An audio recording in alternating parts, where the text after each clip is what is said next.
Hey, welcome to British English Hub. Today I'm going to talk about essay structure and writing a paragraph. And again, writing a paragraph can be really confusing because you're thinking, how do I organize this? What do I write about? It can be really a problematic experience, especially when you've not been taught how to write an essay or how to write a paragraph. I'm going to speak today about the simplest form of paragraph and how we can think about structuring it coherently, really for the good of ourselves as well as our readership. So really it's about how to process an overall structure, looking at some of the basics and looking at how the actual sentences relate to each other, which is the most important factor. And there is also to bear in mind your thread of ideas. It can be a really problematic experience. So I'm going to teach you the very basics. And what I'm going to speak to you today is more about a very simplistic approach. I mean, obviously, when you're writing an essay, it's got to be a little bit more detailed, but I'm going to look at the very basics today. The first thing, what do we write a paragraph for? For what purpose? Again, it could be GCSE at school, it could be functional skills at college, could be a university essay type question you'd come across in IELTS or something like that. Or maybe it could even be a homework task for a general English course. It really depends. It can be something also informal as well. I mean, there's different ways we can approach this. So, firstly, how should you structure a paragraph? The very basics we need. And it depends on what your topic is and what your subtopics are. A topic can be very broad. It could be something related to student experiences, for example.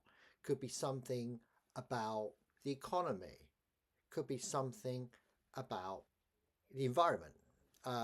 There are many factors, but we've got to be careful that we're not going to be writing about something too broadly. It's got to be broken down into particular stages. So, next one. This is coming to the actual intricacies of a paragraph. This is a bad paragraph, and we're going to explain why it's a bad paragraph. I've actually underlined certain keywords, which I'll talk about in a moment. This starts off with studying abroad can be a life-changing experience. Obviously, this being a focus of your essay. You go abroad to study in whatever country, and you will experience something particularly life-changing, and you want to focus on that particular idea. So firstly, many students improve their language skills while living in another country. First factor, how does language skills relate to studying abroad? So you're talking about studying abroad primarily, and then you move on to language skills. Fair enough, okay. Then your next sentence is, universities often provide excellent sports facilities for students. Okay, maybe so, maybe not. But again, how do sports facilities relate to language skills? It's a different topic altogether, different subtopic even. International students may become more independent because they have managed their own lives. Again, sports facilities, more independent, how does that relate? So really, when we look at that paragraph, there's something problematic with it. So we can ask ourselves whether it's acceptable or not acceptable. Why? Why not? What do you think? Why is it weak?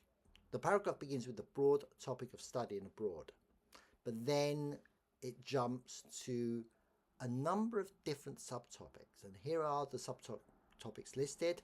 Language learning, sports facilities and independence. They are all connected to studying abroad. Yeah, very tenuously, but there's no specific link between the three subtopics.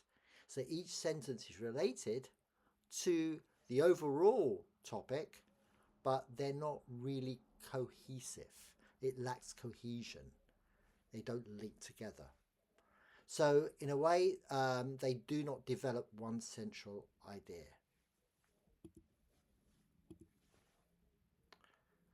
A paragraph must always move from general to topic. The first part of a paragraph is called the topic sentence.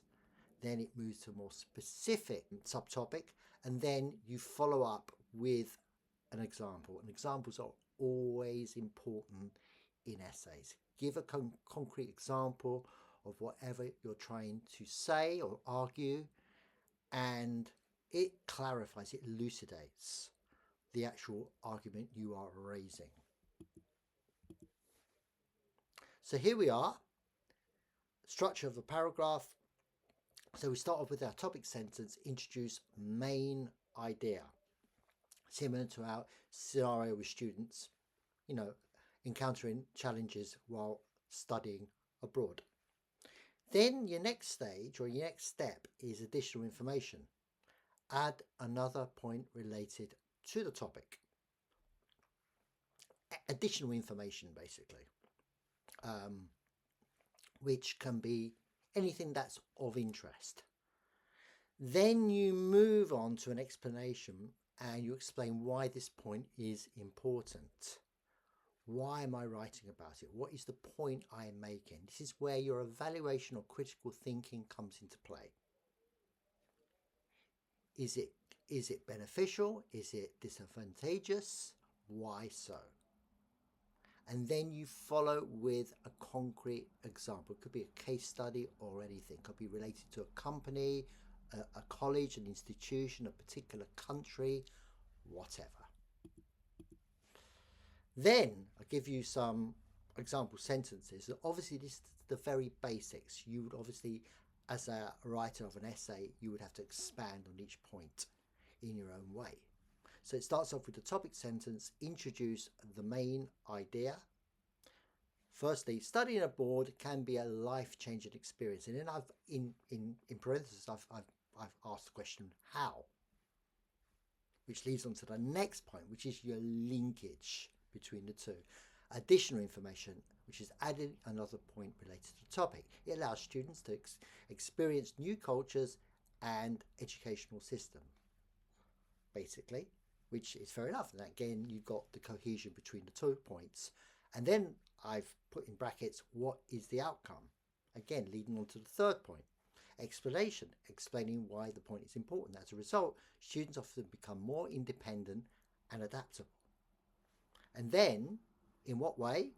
Give a concrete example. For instance, many students learn to manage their finances and daily responsibilities without family support. So you're going into the particulars, something very, very specific at the end that supports your earlier point about students being more adaptable and independent.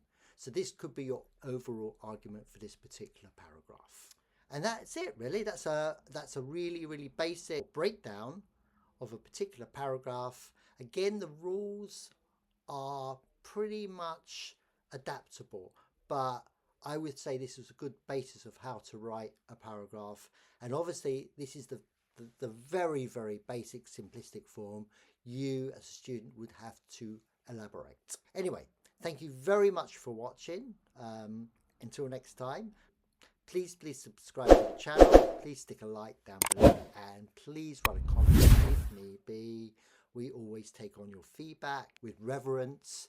And until next time, until next video, stay tuned. See you soon. Take care. Bye.